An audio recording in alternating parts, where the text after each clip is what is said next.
When we were young, we read more often because we had to. It was the only way for us to get knowledge and to be enlightened. Read to your heart's delight and be enlightened. Let's just read. It's a podcast by Andy's Personal Development. Stay tuned for more reading and enlightenment.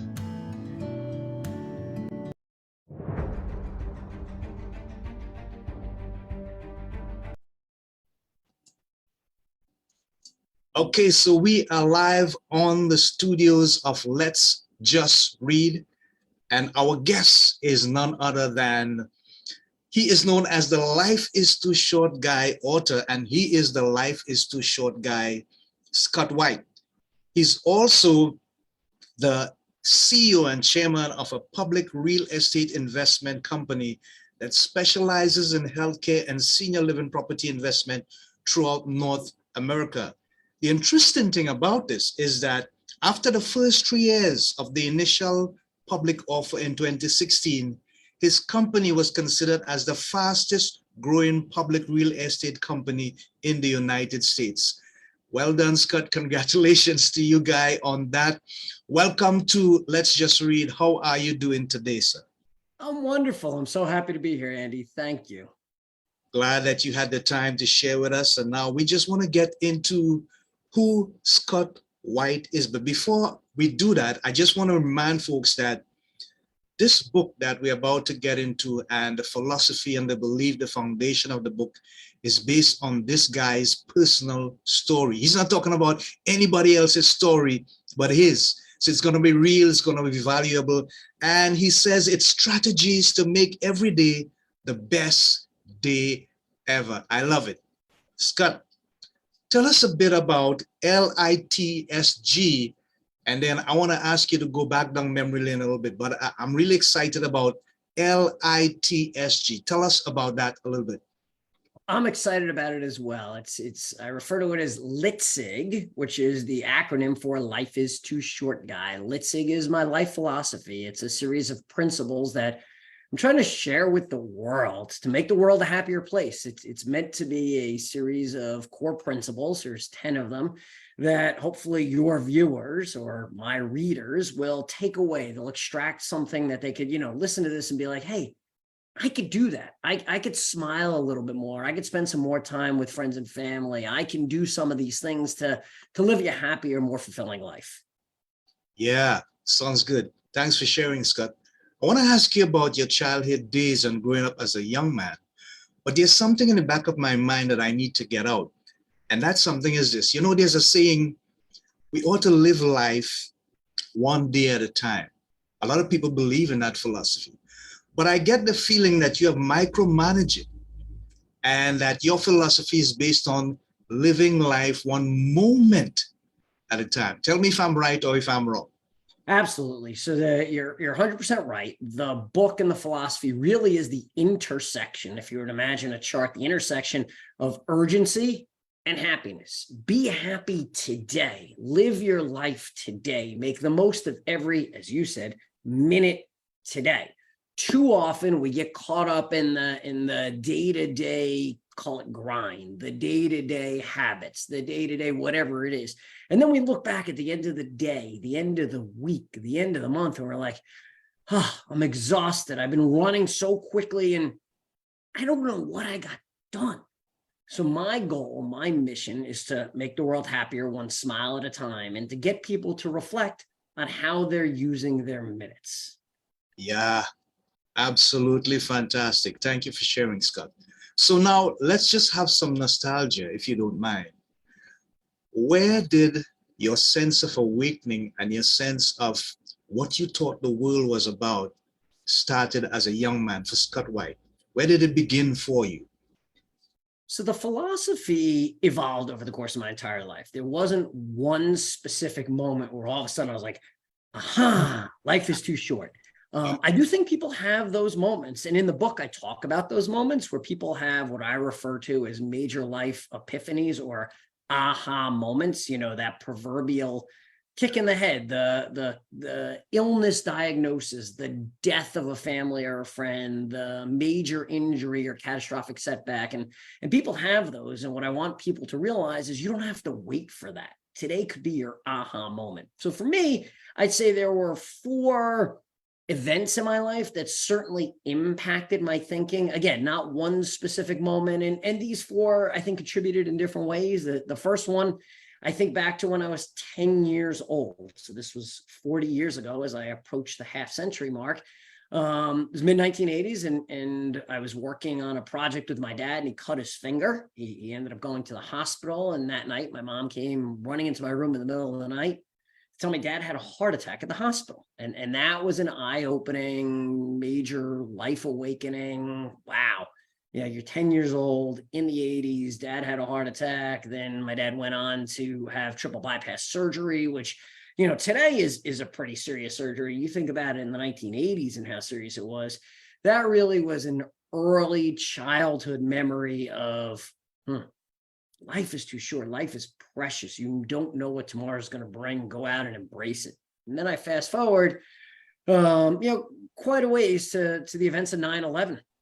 I think back to the events of 9/11, and I was working in downtown Manhattan that day. I walked by the World Trade Center probably a half hour before the first plane hit. I was about 6 blocks north of the World Trade Center on a call early in the morning when I heard the first plane hit. I then watched the second plane hit the buildings.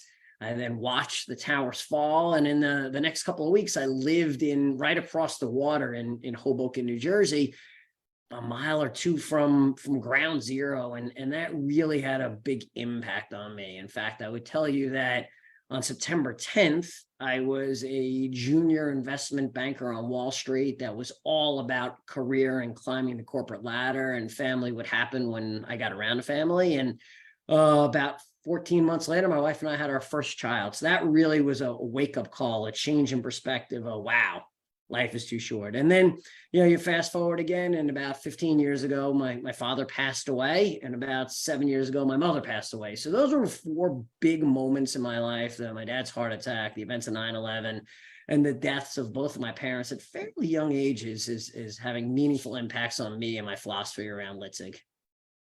Thank you so much. I want to read something here for you, Scott. It says, I developed a life philosophy built around happiness, positivity, gratefulness, living in the moment. And that is where I got my cue from. Taking chances and just enjoying every minute of life. There's another part that I want to go to, but before we go there, how can we encourage people to understand that this is the better approach, better philosophy to life than what most of us are doing, caught up in something that we call the imposter syndrome and trying to please other people, and taking that time to really focus. In other words, situational awareness. How do we get them, Scott, to come to that point? So what I do in the book is I give people a bunch of very, very simple tools, very simple sort of, anybody could do this. This isn't some higher level esoteric academic theory. This is day-to-day blocking and tackling. And I'll give you a real example, Andy. What was your very first thought when you woke up this morning? I've got stuff to do. Let me get going. The day's ahead of me. There you go. All right. So at least you remembered a little bit. I will tell you, most times I ask people, they pause and they're like, I don't know. I probably was like, oh, it's Monday and let's start the week, right? They can't remember. And I tell people this is a really simple tool that sounds ridiculous, but then afterwards, people tell me weeks later that they started doing this. It really changed their perspective and how they approach life. I say, when you wake up, there are 3 sets of glasses on your desk. And the glasses that you grabbed, I think, Andy, I call as the blurry glasses, right? I put on my glasses and I'm like, all right, it's Monday. I got to get going. I got a lot of stuff to do today. Let's go. All right. Unfortunately, I think some people, and they may not admit to this, grab those blurry glasses. The muddy glasses. Muddy. We already talked about the blurry, the muddy glasses. And they're like, ugh, it's Monday. It's dark. It's cold. I don't feel like getting up. I have so much to do. Oh. Why not as Henry Ford said, if you think you can or you think you can't, you're probably right. Why not grab those crystal clear, beautiful glasses and start the day like I did today? It's Monday. It's a new week. It's a new beginning. It's a new opportunity. I have a chance to be on Andy's show and talk to his audience. I'm actually going out. I already swam this morning. I had an early morning swim. The sun was shining. The birds were chirping. I'm in bed next to the woman I love, and bam, I am now 10 seconds into the day, and I've set the tone for the day just by the moment I open my eyes. I've been deliberate. I've been thoughtful. I've been proactive. And I've told myself today's going to be the best day ever. Then I tell the world, I actually say it. I say, good Monday morning to my wife. I say, it's going to be a great day. It's going to be a great week ahead. So one, I know it. I believe it. I think it. Two, I say it to the world. Easy tool. And I have so many more of these, but there's a quick example of how do you start every day right and set the tone for having the best day ever. Yeah, wonderful. Thank you for sharing, Scott. I believe in that philosophy as well. It's an amazing mindset that really gets your week started. I remember someone telling me that, one of the things that we need to do is focus on your Monday as if it's the Friday, and focus on your Friday as if it's the Monday. And I'm thinking, well, what do you mean by that? And she said, look, most of the times we get up Monday in a fog, like you said, the glasses, there's mud, and we just looking at the negativity aspect of things, and it's not the best way to start the week. I mean, you take that on the bus, on the subway, in the car, if you're pooling, and you take it to the office, and you come in there with that negative energy. Folks don't need that. So here's the thing.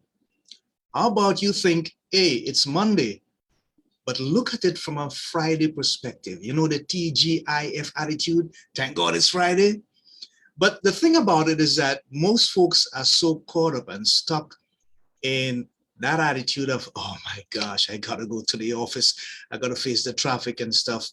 And I guess your philosophy and your belief and that tool you spoke about, if they follow it, is gonna make a big difference. So thanks you so much for that opportunity to hear that information. Now, the next part that I was speaking about, Scott, is it says in early 2021, right in the heart of the global COVID pandemic, I was working with an executive coach by the name of Kevin. As Kevin and I got to know each other, he said, whoa, you are like Mr. Life is Too Short guy in how you think and how you act. And you said, this was the ultimate aha. How did you feel in that moment, Scott? What was that experience like?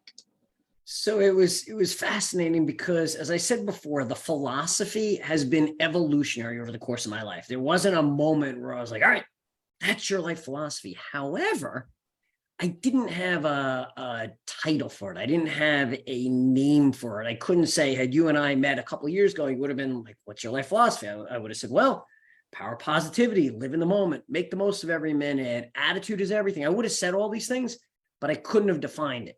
Kevin defined it for me in a few short words when he said, dude, you are the Mr. Life is Too Short guy. And I'm like, I guess that's right. It took a minute. I didn't quite click. And then that night I mentioned it to my wife and she said, maybe that's the book you always wanted to write. Because I've always wanted to write a book, but I never really connect the dots on what it would be about or so on and so forth. So I tell her about Mr. Life is Too Short guy. She says, maybe that's your book.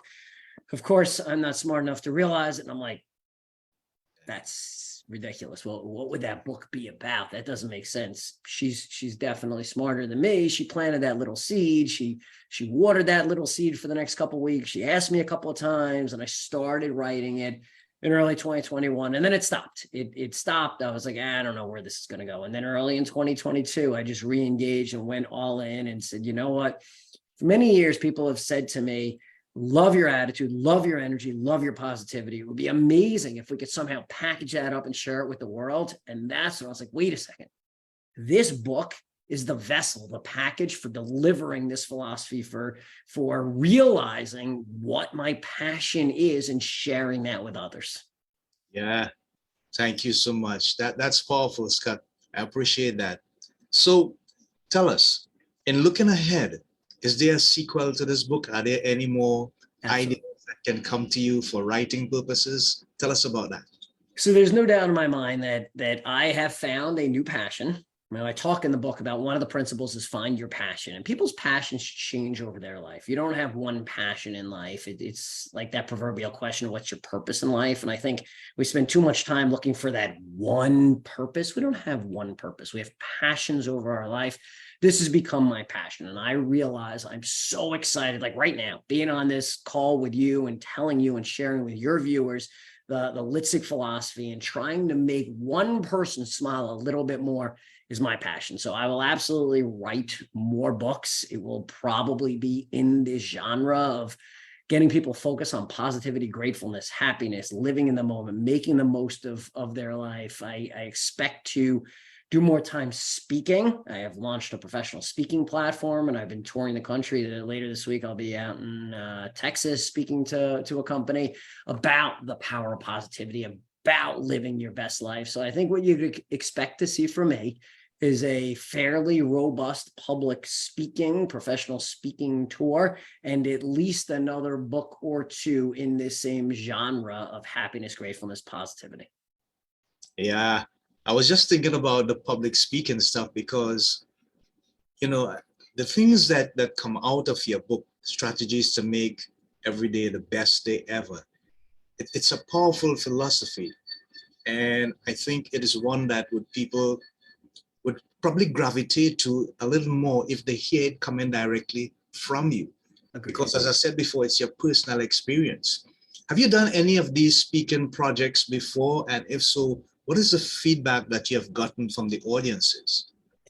Yeah, so I've been doing a fair number of them. I'm speaking now regularly, and the feedback's been amazing. There's nothing more exciting to me on this journey than getting feedback from people days, weeks, months later, people that text and email and send me notes saying, listening to you, I've gone out and I joined a church choir that I was afraid to do before I listened. I started writing that screenplay. These are real examples, by the way, screenplay that I thought about and never really engaged. I'm smiling more during the day. I'm talking more to strangers. I'm engaging more in things that I enjoy.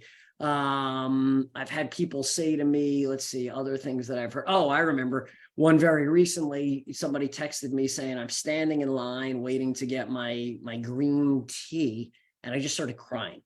I literally started crying because I started reading your book last night. And I was thinking about you talking about being 10 years old and your father having a heart attack. And by the way, I have a 10-year-old child, and I now have a different lens to view the world. I'm like, wow, that's powerful. That's amazing that I can have this impact on people. I spoke at a company about 2 Fridays ago. A gentleman comes over to me afterwards and he's like, I really love what you said. I really appreciate it. And once you know, I wasn't being rude. You may have seen me on my phone texting, and you talked about the power of social networks, about being proactive and deliberate in building and strengthening your social networks. Very powerful, very important. And while you were talking about that, the light bulb went off and I coordinated a bowling night with my buddies for tonight. So you had that impact on me during your speech. Yeah, wonderful. I just want to share something with you here, and I want to get your feedback on it.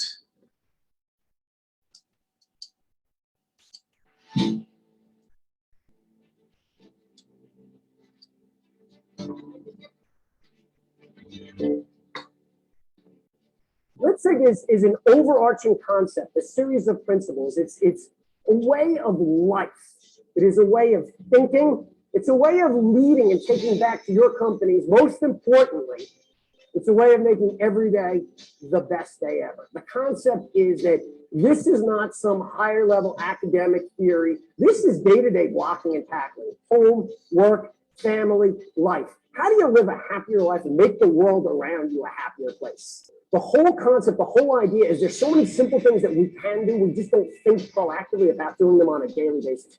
What happens if you change the formula and we start with, I'm happy to be here today. I'm happy to have the opportunity to meet these people. I'm happy to fill in the blank. Take that to working harder to finding success, however you define success.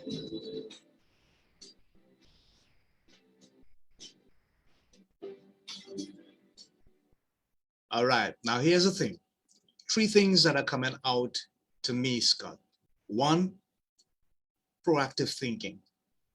2, holistic approach to life, the umbrella effect. And 3, use some football terms there, tackling and stuff. You were speaking maybe to corporate persons. What is the main message that you wanted them to get? I've got 3 out of it. Oh, there's so many, but I think the most important one, let's just boil it down to the essence, is you have the ability to control your own happiness. Today's the day to make a change, go out, be proactive, and do it. Yes. Amazing. I got that too. Amazing. Okay, great. So here's the thing. With regards to your family life, Scott, how much of what you actually wrote in the book and you speak about coordinates with your values as a family man in terms of how you have that outlook with your family, how you interact with your family on a daily basis? Well, first of all, I tell a lot of personal family stories in the book. So I've integrated my family into the philosophy and into what I'm prepared to share with the world. There's no doubt family is very important to me. I have 2 daughters that ages 18 and 20. I talk a lot about them in the book, and so much of what I share in terms of my philosophy is grounded in how we interact. I talk a lot about my wife in the book. In fact, one person who read it early for me and gave me some feedback, I still remember him saying that to a certain degree, it was almost like a love letter to her, which I took as a very positive, that she's had such a meaningful impact on me.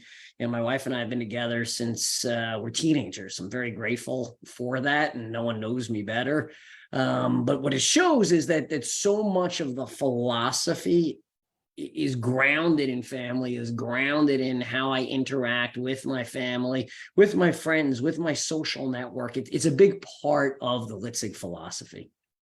Yeah, great. Thanks for sharing, Scott. We do have an audience. I'm not seeing any comments or questions, but I get the feeling that there's a quiet resonance that's taken place and people are really soaking in the information that you're sharing. I just want to put you on the spot here a bit, Scott, but it's more like a fun thing rather than a philosophical thing. It's 3 simple questions, maybe 4, depending on how I feel. Okay. But it's a choice thing. It's either or, and the choice that you make, you got to tell me why you made that choice. Okay. It's number 1. Ham and cheese or peanut butter and jelly? Oh, definitely peanut butter and jelly. It's been one of my favorite lunches as a kid for forever.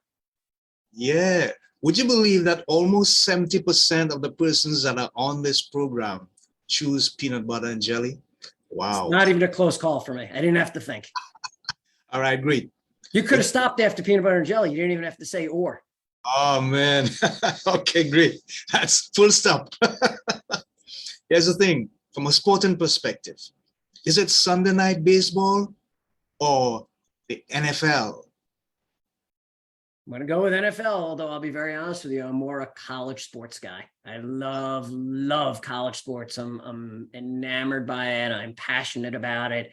Pro sports is fine. It's just not my thing. So had you offered me college football, I would have hit the big bam. I wouldn't have even paused. But I'll go NFL over baseball. Baseball is just not fast enough for me. Yeah, most folks say that.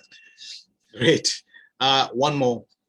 In terms of vehicle, would it be BMW or Mercedes-Benz? Wow. Hmm. I've never owned either, so I don't know. I'll go BMW because it's alphabetically first. That's as good as I could get. I don't own either. I've never driven either, so I don't really know. No real preference. Great. Thanks for sharing and for having the time to enjoy that little fun moment with us, Scott. We really appreciate it. We're coming to the end of our episode, but there are a couple of things that I want to also look at.